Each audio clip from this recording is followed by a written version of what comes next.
नमस्कार दोस्तों, स्वागत है आप सभी का आज की इस वीडियो में। आज हम लोग यूपी बोर्ड के कक्षा 7 के विज्ञान विषय के इकाई 12 यानी पाठ 12 के सभी अभ्यास प्रश्नोत्तर को हल करेंगे। पाठ का नाम है लाभदायक एवं हानिकारक पौधे तथा जंतु। तो चलिए शुरू करते हैं इस अभ्यास के सभी प्रश्नोत्तर को हल करना। सबसे पहला प्रश्न है आपका प्रश्न नंबर 1। निम्नलिखित प्रश्नों में सही विकल्प छांट कर लिखिए। एक प्रश्न दिया गया है जिसके लिए आपको 4 विकल्प दिए गए हैं। जो सही उत्तर है उस पर आपको सही का निशान लगाना है। सबसे पहला है साइट्रस, यानी जो जितने भी नींबू जाति के फल होते हैं, जैसे नींबू हो गया, चकोतरा, संतरा, मौसम्मी, यह सभी। तो नींबू जाति के फलों में प्रचुर मात्रा में पाया जाता है। आपको बताना है क्या पाया जाता है। Vitamin A, vitamin B, vitamin C या विटामिन डी। तो देखिए साइट्रस यानी जो खट्टे फल हैं, नींबू जाति के जो फल हैं, इसमें आमतौर पर सबसे ज़्यादा पाया जाता है विटामिन सी। तो हमारा सही उत्तर क्या हो जाएगा? Vitamin C. ठीक है, कुछ और बातें कर लेते हैं इन ऑप्शंस के बारे में। तो विटामिन ए है, विटामिन ए की कमी से रोग जो होता है वह रोग है आपका रतौंधी। ठीक है, जब विटामिन ए की कमी से होता है। विटामिन बी की कमी से आपका रोग कौन सा होता है? Berry berry. ठीक है, विटामिन बी की कमी से कौन सा रोग हो गया? Berry berry. विटामिन सी की कमी से रोग कौन सा होता है? तो यह होता है आपका स्कर्वी। विटामिन सी की कमी से होता है स्कर्वी। और विटामिन डी की कमी से होता है आपका कौन सा रोग? रिकेट्स। ठीक है, तो यह चारों विटामिन हो गए और इनकी कमी से होने वाले रोग।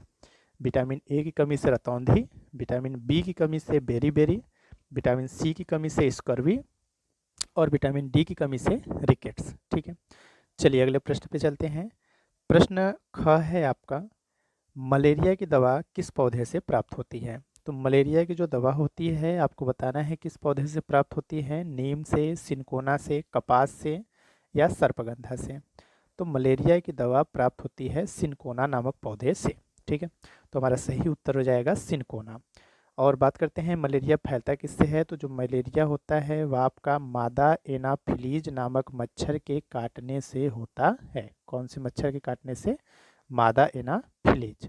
इस मच्छर के काटने से यह बीमारी होती है मलेरिया। ठीक है, अगले प्रश्न पे चलते हैं। प्रश्न ग है आपका, रेशा प्रदान करने वाला पौधा नहीं है। आपको बताना है निम्न में से वह कौन सा पौधा है जिससे आपको रेशे नहीं प्राप्त होते हैं। नीम से, कपास से, जूट से, नारियल से। तो देखिए कपास, जूट, नारियल, इन तीनों पौधों से रेशा प्राप्त होता है, लेकिन नीम से रेशा प्राप्त नहीं होता। तो हमारा जो सही उत्तर हो जाएगा वह क्या हो जाएगा? नीम। नीम एक ऐसा पौधा है जिससे हमें रेशा प्रदान नहीं होता है। ठीक है, अगले प्रश्न पे चलते हैं। प्रश्न घ है कि सबसे अधिक प्रोटीन पाया जाता है। आपको बताना है निम्न में से सबसे अधिक प्रोटीन किस में पाया जाता है। अनाज में, दालों में, फलों में या सब्जियों में। तो देखिए सबसे अधिक प्रोटीन आपका किस में पाया जाता है? दालों में। जो दाल होते हैं वो प्रोटीन के बहुत ही अच्छे स्रोत होते हैं। ठीक है, इसके अलावा सोयाबीन, मूंगफली, इसमें भी प्रोटीन पर्याप्त मात्रा में पाया जाता है। ठीक है, तो इसका सही उत्तर रहेगा दालों में। तो यह आपके बहुविकल्पी प्रश्न थे जिसमें पहला आपका सही रहेगा विटामिन सी, ख का सही रहेगा सिनकोना, ग का नीम और घ का दालों में। प्रश्न नंबर 2 है अगला, रिक्त स्थानों की पूर्ति कीजिए। तो चलिए देख लेते हैं रिक्त स्थानों की पूर्ति करके कि किसमें क्या भरा जाएगा। सबसे पहला प्रश्न है, हरी सब्जियों से खाली स्थान तथा फिर खाली स्थान प्राप्त होते हैं। तो हरी सब्जियों से हमें विटामिन तथा खनिज लवण प्राप्त होते हैं। तो पहले में भरा जाएगा विटामिन और दूसरे में खनिज लवण। हरी सब्जियों से हमें विटामिन तथा खनिज लवण प्राप्त होते हैं। अगला है, मच्छरों से खाली स्थान तथा फिर खाली स्थान रोग फैलते हैं। आपको बताना है मच्छरों से कौन कौन से रोग फैलते हैं। तो मच्छरों से डेंगू, चिकनगुनिया तथा मलेरिया रोग फैलते हैं। ठीक है, तो एक में आपका हो जाएगा डेंगू, चिकनगुनिया और दूसरे में मलेरिया। ठीक है, तो मच्छरों से डेंगू, चिकनगुनिया तथा मलेरिया रोग फैलते हैं। अगला है, पहले ही खाली स्थान, मछली के यकृत से तेल निकाला जाता है। आपको मछली की उस प्रजाति का नाम बताना है जिसके यकृत से तेल निकाला जाता है। तो कॉड तथा सार्क ऐसी मछलियां हैं जिनके यकृत से क्या निकाला जाता है? तेल। तो इसमें भरा जाएगा कॉड तथा सार्क मछली के यकृत से तेल निकाला जाता है? अगला है मधुमक्खियों से खाली स्थान मिलता है। आपको बताना है मधुमक्खियों से क्या मिलता है। तो मधुमक्खियों से मिलता है शहद तथा मोम। तो इसमें भरा जाएगा शहद तथा मोम। मधुमक्खियों से शहद तथा मोम मिलता है। तो यह हो गए हमारे रिक्त स्थानों की पूर्ति। पहले में विटामिन, उसी में खनिज लवण, इसके बाद डेंगू चिकनगुनिया तथा मलेरिया, कॉड तथा सार्क, और उसके बाद शहद तथा मोम। ठीक है, आगे बढ़ते हैं। प्रश्न नंबर 3 है आपका, निम्नलिखित कथनों में सही के सामने सही का तथा गलत के सामने गलत का चिन्ह लगाना है। तो जो वाक्य सही है उसके सामने आपको सही का निशान लगाना है, और जो वाक्य गलत है उसके सामने आपको गलत का निशान लगाना है। तो चलिए देखते हैं। मादक पदार्थ स्वास्थ्य के लिए लाभदायक होते हैं। आपको बताना है मादक पदार्थ यानी जो नशीले पदार्थ होते हैं, जैसे शराब, दारू, मदिरा, गांजा, यह सभी चीज़ें, तो मादक पदार्थ स्वास्थ्य के लिए लाभदायक होते हैं। तो यह बिल्कुल गलत है।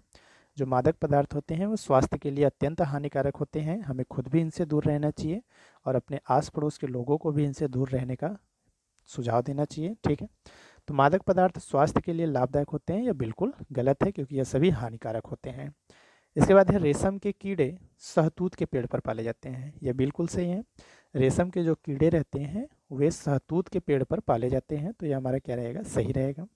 इसके बाद है लाख पौधे से प्राप्त होती है। तो यह हमारा गलत है। जो लाख है यह पौधे से प्राप्त नहीं होती है।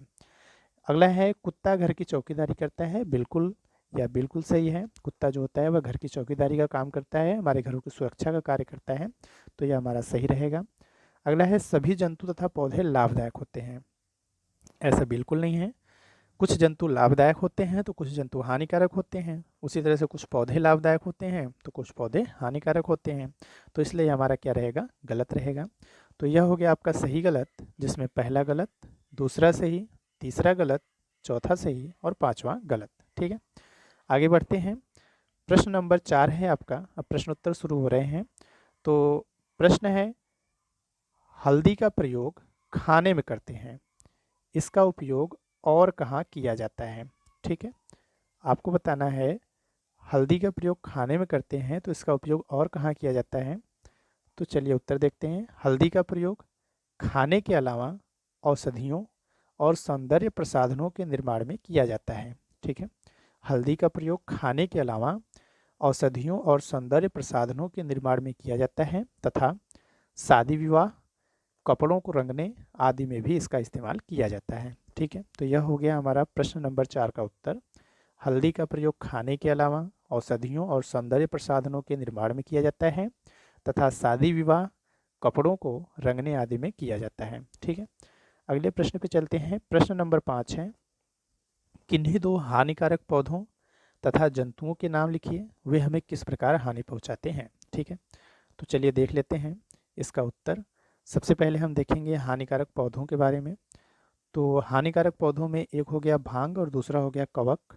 तो भांग में मादक पदार्थ पाए जाते हैं जिसके सेवन से स्वास्थ्य को हानि पहुंचती है और हृदय रोग, लिवर सिरोसिस, मानसिक उत्तेजना तथा स्मरण शक्ति में कमी आती है आदि रोग हो सकते हैं।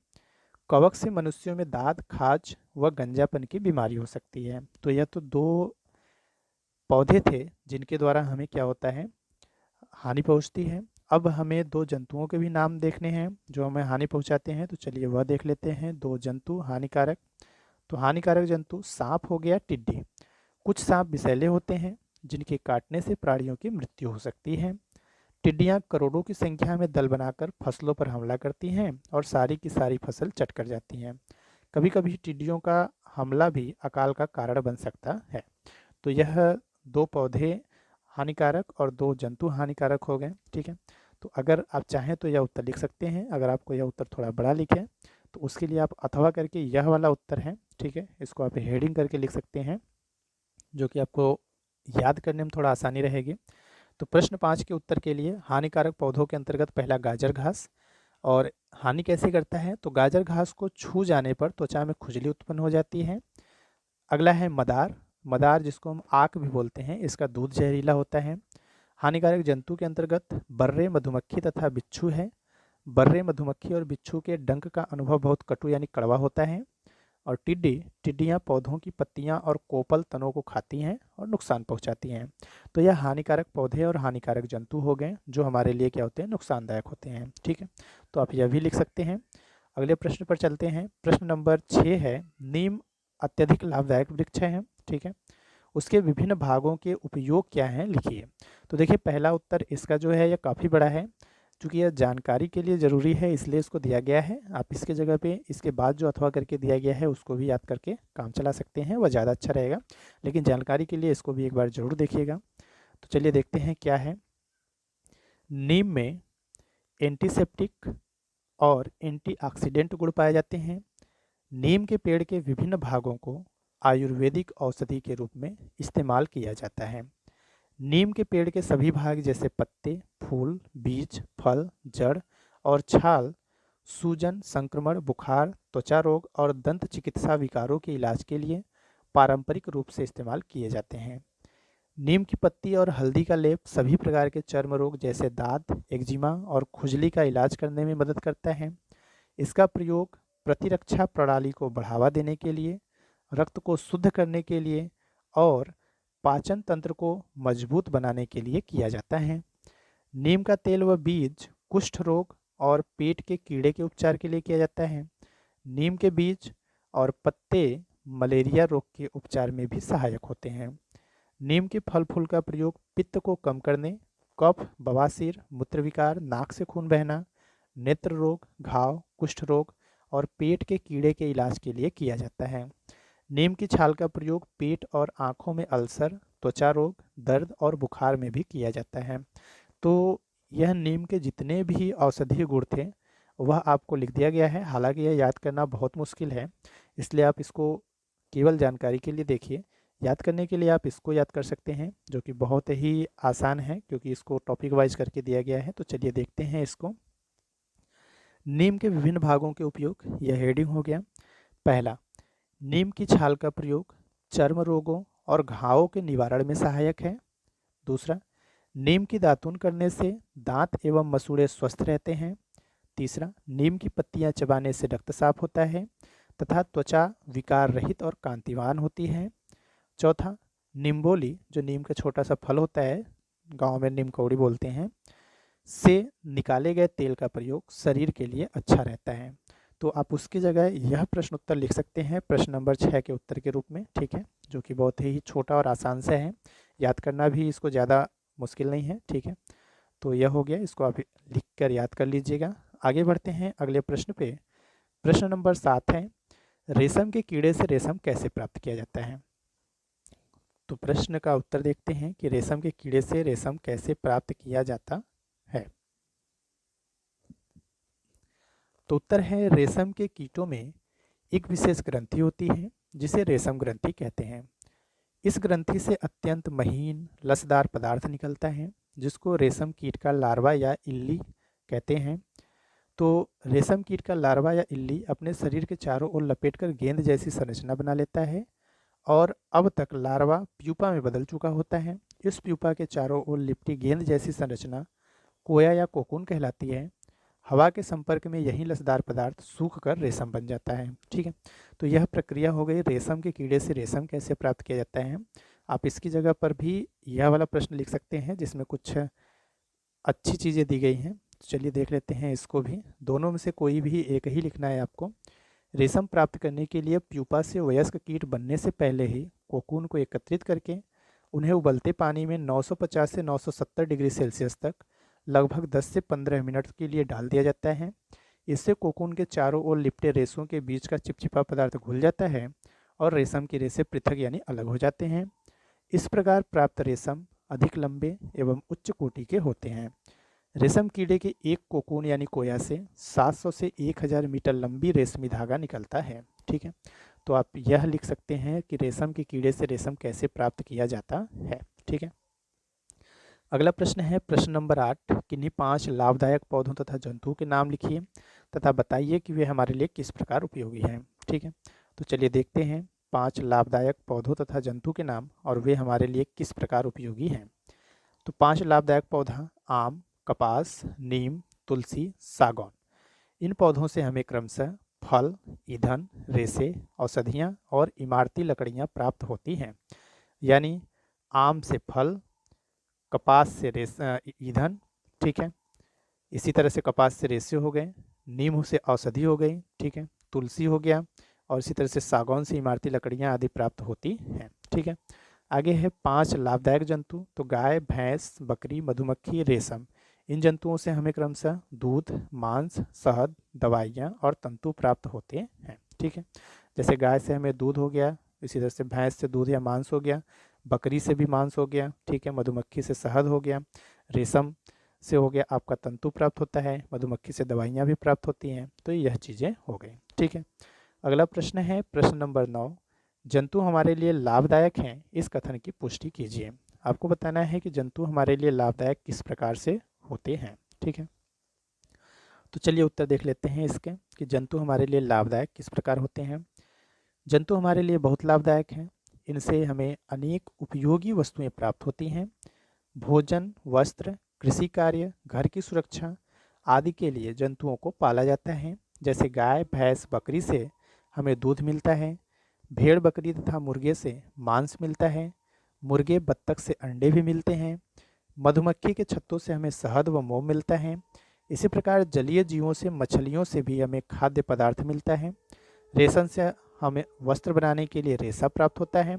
हमें लाख के कीट से मिलने वाले लाख से चूड़ियाँ, बटन, खिलौने आदि अनेक वस्तुएं बनाई जाती हैं, ठीक है। कुत्ता हमारे घर की सुरक्षा करता है। बैल, घोड़ा, गधा, खच्चर, हाथी, ऊंट का उपयोग सामान की ढुलाई और सवारी के लिए किया जाता है। इस प्रकार स्पष्ट है कि जंतु हमारे जीवन के प्रत्येक क्षेत्र में किसी न किसी तरह की आवश्यकता की पूर्ति करते हैं। वह हमारे अनेक प्रकार से सहायता करते हैं, अतः वह हमारे लिए क्या होते हैं, लाभदायक होते हैं, ठीक है। अगर यह बड़ा लगे तो आप इस उत्तर को छोटा सा करके बिल्कुल लिख सकते हैं। तो चलिए देख लेते हैं लास्ट वाले प्रश्न का छोटा सा उत्तर। पर्यावरण में विभिन्न प्रकार के जंतु पाए जाते हैं। इन जंतुओं से अनेक उपयोगी वस्तुएं प्राप्त होती हैं।